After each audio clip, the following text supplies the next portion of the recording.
سوچا میں نے کہ 70 سال 60 سال کی زندگی کوئی ایسی گزر جائے گی ہماری. تو پتہ ہی چلا کہ جیسے اللہ تعالیٰ نے قرآن حکیم میں فرمایا ہے کہ دس ورلڈ جو ہے نا فل آف پرابلمز ہے. وہ بیوقوف انسان ہے جو سمجھتا ہے کہ مجھے سکون ملے گا کسی چیز سے، جب میں یہ کام کروں گا تو مجھے راحت مل جائے گی، یہ شاید اس وجہ سے ہو جائے گا تو مجھے اس میں زیادہ سکون مل جائے گا. بیوقوف ترین انسان. اور یہ فرق دیکھیں آپ دنیا کے اندر صرف یہ، کیونکہ دنیا جو اللہ نے ایسے بنائی ہے یہ دارالعمل ہے.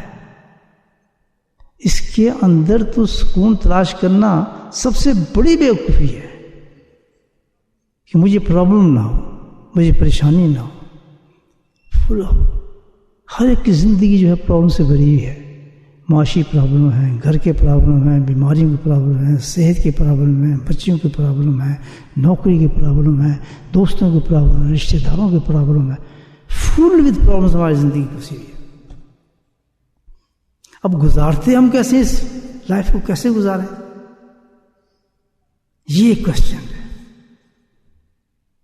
اس کے بارے میں سوائے قرآن کے اور کوئی نہیں بتا سکتا کہ آپ زندگی کیسے گزاریں. بڑے سے بڑے فلاسفر آ جائیں، بڑی سے بڑی تہذیب آ جائے، انٹلیکچوئل آ جائیں، سائنس آ جائے، ٹیکنالوجی آ جائے، nobody can solve this problem. اگر یہ سالو ہوتا ہے تو پرابلم کہاں سے ہوتا ہے؟ اللہ کی کتاب سے ہوتا ہے. اللہ سبحانہ وتعالیٰ کہتے ہیں وَاصْبِرْ فَإِنَّ اللَّهَ. دیکھیں کتنے بہترین طریقے سے اللہ سبحانہ بتا رہے ہیں ہمیں. وَاصْبِرْ فَإِنَّ اللَّهَ لَا يُضِيعُ أَجْرَ الْمُحْسِنِينَ.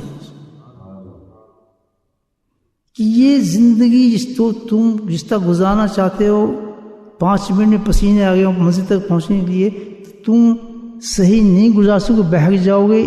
ان تمام پرابلموں کا حل میں تمہیں بتاتا ہوں. اللہ تعالیٰ کہتا ہے اس طریقے سے تمہاری زندگی سہل ہو جائے گی، بہت بہترین ہو جائے گی. وہ کیا ہے؟ وَاصْبِرْ فَإِنَّ اللَّهَ. یہ بھی کہتے ہیں لا يضيع أجر المحسنين.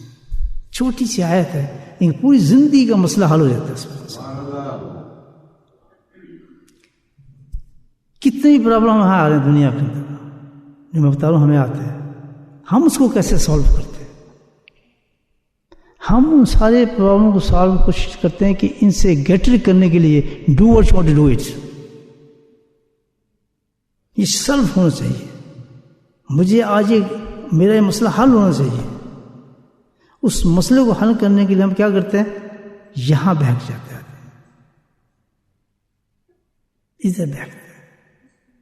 کیوں؟ کہ جب انسان کی کوئی چیز مل نہ رہی ہو، اس کو حاصل نہ کر رہا ہو، تو اس میں جو کیفیات اترتی ہیں اللہ نے پیدا کی ہیں 2-3 ہیں: غم اور مایوسی. جب انسان مایوسی اور غم میں چلا جاتا ہے نا تو پھر وہ کہتا ہے سب کچھ کرنے کے لیے تیار ہوتا ہے، یا ڈو اٹ.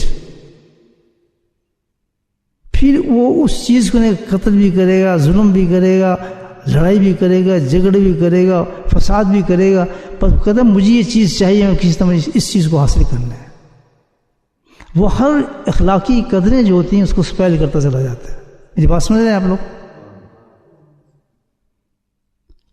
لیکن اللہ سبحانہ وتعالیٰ نے اس کا حل جو دیا ہے کہ مایوسی سے تفصیل سے نکلنے کے بعد وہ کیا ہے؟ وَاصْبِرْ. کہ جب کوئی بھی پرابلم، مصیبتیں، پریشانیاں گھر میں، باہر میں، بیماری ہیں، یہ آنا ہے، اس کو حل کرنے کا صرف ایک نتیجہ ہے کہ تم اس کو حل نہیں کر سکو کہ یہ ہے ہی. اس کا ایک طریقے سے تم حل کر سکتے ہو، وَاصْبِرْ، تم صبر کرو. اس حالات پہ صبر کرو. صبر سے کیا مراد ہم سمجھتے ہیں؟ ہم سمجھتے کہ خاموش ہو جاؤ، بس چپ ہو جاؤ. صبر سے مراد یہ ہے کہ جو رستہ تم نے اختیار کی ہے اس چیز کو حاصل کرنے کا، پریشانی کے بعد، مصیبت کے بعد، لڑائی جھگڑے فساد سے، تم سمجھو کہ اللہ کی طرف سے واقعہ ہوا ہے، اللہ نے مجھے اس حالات میں ڈالا ہے، ورنہ کبھی نہ ڈالتے. کیوں ڈالا ہے، کس لیے ڈالا ہے، یہ میرا مسئلہ نہیں ہے، کیونکہ یہ امتحان دارالامتحان ہے، یہ ایک امتحان مجھ پہ ڈال دیا، تو چاہے اب مجھے کتنا ہی اس میں نقصان ہے، کچھ بھی ہوتا نظر آ رہا ہے، لیکن میں اس کو دین کے خلاف نہیں کروں گا۔ اس کا حل ہے استقامت کے ساتھ دین پہ ڈٹ جاؤ، دین کو نہیں چھوڑو گا۔ راستے بہت نکل رہے ہوں گے ڈنڈیوں کی مارنے کے، یہ کر لو اس طرح ہو جائے گا کام، یہ کر لو اس طرح ہو جائے گا، یہ ہزاروں راستے شیطان آپ کو نکال دے گا، لیکن سارے فساد کے راستوں میں ایک ہی راستہ کہتا صحیح ہو گیا، وَاصْبِرْ، کہ تم ڈٹ جاؤ اللہ کی فرما برداری پر، اللہ کے اطاعت پر، اس کے احکام پر، اور اس کو نہ توڑو۔ سبحان اللہ۔ فَإِنَّ اللَّهَ، اللہ کہتا ہے یاد رکھو کہ ایک وقت ایسا آ جائے گا، فَإِنَّ اللَّهَ لَا يُضِيعُ أَجْرَ الْمُحْسِنِينَ، کہ اللہ سبحانہ تعالیٰ جو میری باتوں پہ چلتا ہے، جو میرے مشوروں پہ چلتا ہے، کبھی بھی میں اس کو مایوس نہیں چھوڑوں گا۔ کتنے بہترین حال۔ کیوں ہم کشور ہوتے ہیں؟ گھبرا جاتے ہیں،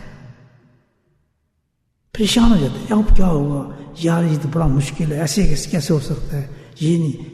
کوئی بھی چیز ہمارے ساتھ زندگی میں پیش آ جاتی ہے، اللہ تعالیٰ نہیں، کتنے بڑے حالات ہوں، کتنی بڑی آزمائش تم پر آ رہی ہو، قدم نہ غلط اٹھانا جو شریعت کے خلاف، دین کو ترک نہ کرنا، اللہ کی فرما برداری سے آگے نہ جانا، وہ راستہ تمہارے لیے بدترین قسم کا راستہ ہوگا، تم اس راستے سے پھر کیا ہے، اس کو ڈائریکٹ تم جہنم تک لے کے جائے گا، اور دنیا بہت جلدی ختم ہو جائے گی۔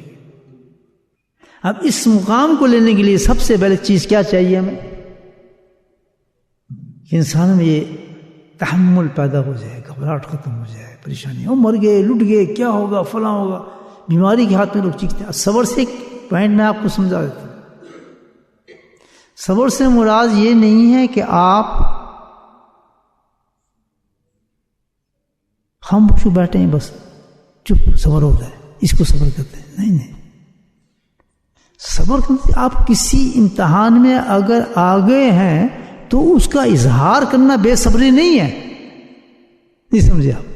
مثال کے طور پر میرے سر میں درد ہو گیا ہے، اور سر کے درد کے لیے میں دوا بھی رہا ہوں، ہائی بھی میرے منہ سے نکلتی ہے، میڈیسن بھی لے رہا ہوں، یہ سب صبر میں داخل ہے، جب تک کہ کوئی میں غیر شرعی کام نہ کروں اس کے ساتھ۔ سمجھ گی بات؟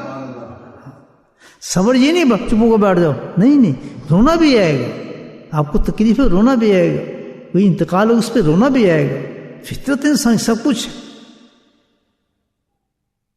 دوا بھی آپ استعمال کریں گے، جائیں گے بھی، ہائے بھی کریں گے، آواز بھی نکلے گی، لیکن وہ شخص کوئی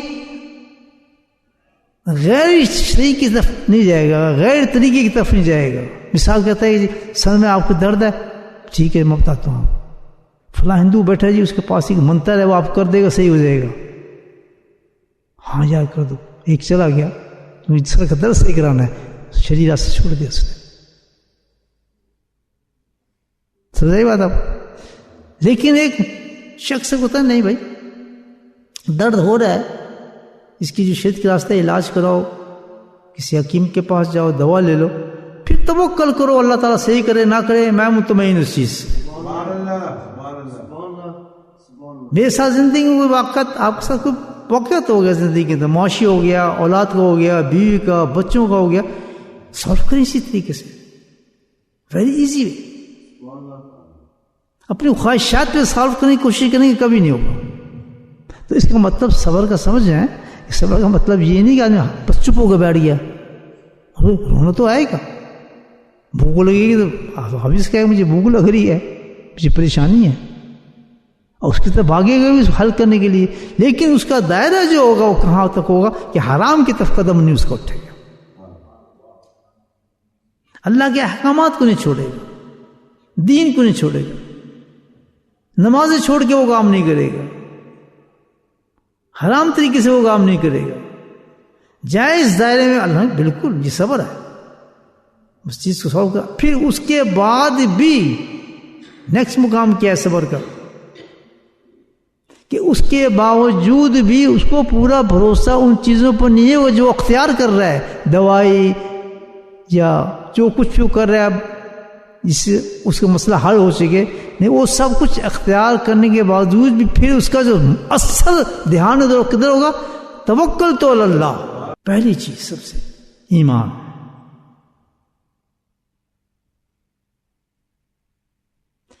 ایمان کی یہ شان ہے کہ مومن کبھی بھی مایوس اور غمگین نہیں ہوتا۔ سبحان اللہ۔ مومن جو ہے وہ کبھی بھی غمگین اور مایوس نہیں ہوتا، چاہے کتنے کم درجے کا بھی ایمان اس کے پاس موجود ہے، لیکن اس کی یہ صفت موجود ہے، آخر کار وہ سہارا لیتا ہے، یہ اللہ کا ہی ہے، بے اختیار اس کے منہ سے جو چیز اللہ نکلتا ہے اس کے منہ سے۔ تو جس کے پاس ایمان ہوگا اس کے پاس یہ چیز موجود ہوگی کہ وہ صبر کر سکتا ہے، کر سکتا ہے، کرتا ہے نہیں۔ اب سنیے یہ بات، اب کمپیئر کریں کہ اگر کوئی ایمان نہیں رکھتا، ظاہر قومیں ہیں، اور ایک ایمان رکھتا ہے، ان دونوں زمین آسمان کا فرق ہوتا ہے۔ پہلا تھا جو ایمان نہیں رکھتا رکھنے والا، پھر دوسرا ایمان جو رکھتا ہے اور جو ساتھ میں عمل کرتا ہے، اور تیسرا آدمی کون سا ہے کہ جو عمل بھی کرتا ہے اور عمل کے ساتھ اپنے دل کی صفائی بھی کرتا ہے، تزکیہ بھی کرتا ہے، اس کا درجہ اس سے ایمان والے سے بھی اور عمل کرنے والے سے زیادہ ہوگا صبر کے اندر۔ اور جب صبر کا درجہ زیادہ ہوگا تو الحمدللہ اس کے دل میں سکون ہوگا، حرام کاری کم ہوگی، اس کی زندگی بڑی سہل ہوگی، ہر معاملے میں اللہ کی طرف جھکتا ہوگا۔ بات سے خشک سنا رہا ہوں لیکن بہت کام کی باتیں میں آپ کو بتا رہا ہوں، اس کو آپ غور سے اس پہ عمل کر لیں، انسان لاکھوں بیماریوں سے انسان نکل جائے،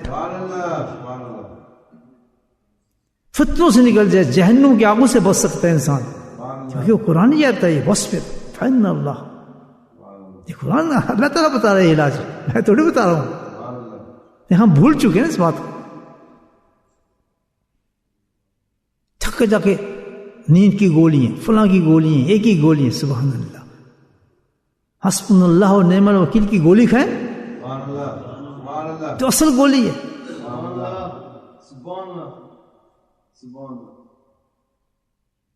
کیوں بھی تزکیے والا کیوں آگے نکلا ہے ان تینوں سے؟ اس میں کیا تھا؟ کیونکہ تزکیے کے ساتھ جو چیز پیدا ہوتی ہے، مراقبات سے جو چیز پیدا ہوتی ہے، ذکر اذکار سے جو چیز پیدا ہوتی ہے، وہ کیا ہے جس کے لیے کیا جاتا ہے ذکر؟ وہ کیا چیز ہے جس کے لیے ہم یہ کرتے ہیں؟ اپنے ایمان کو مضبوط کرنے کے لیے آدمی کرتا ہے۔ صحابہ کرام کا یہ انداز تھا، چلتے چلتے ایک دوسرے کے ہاتھ پکڑتے تھے، یا آؤ ایمان تازہ کر لیں، یار ایماندار بن جائیں۔ تو شکایتیں بھی تو گئے نا ابھی پہنچ جا کے صحابہ نے کہتے صحیح کہہ رہے یہ حدیث کہ اللہ کا ذکر جو ہے ایمان کو بڑھاتا ہے، اس میں تازہ کرتا ہے۔